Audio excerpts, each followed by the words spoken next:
မင်္ဂလာပါဒီနေ့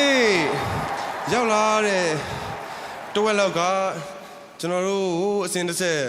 15နှစ်တန်တိုင်းအားပေးလာတဲ့ပရိသတ်များဖြစ်ပါတယ်ကျွန်တော်တဝက်ကတော့ ကျွန်တော်အမျိုးတွေပါ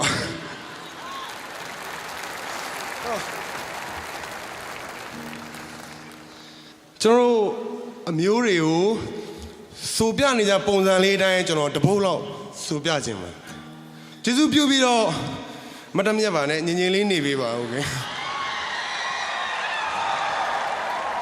ငြိမ်ငြိမ်လေးနေပေးပါတော့ကျွန်တော်လမ်းဘေးကကျွန်တော်ကောင်မလေးတွေဆောင်းရှိမှဆိုတဲ့ပုံစံလေးတိုင်းတချင်းတပုတ်လောက်စိုးပြခြင်းတယ်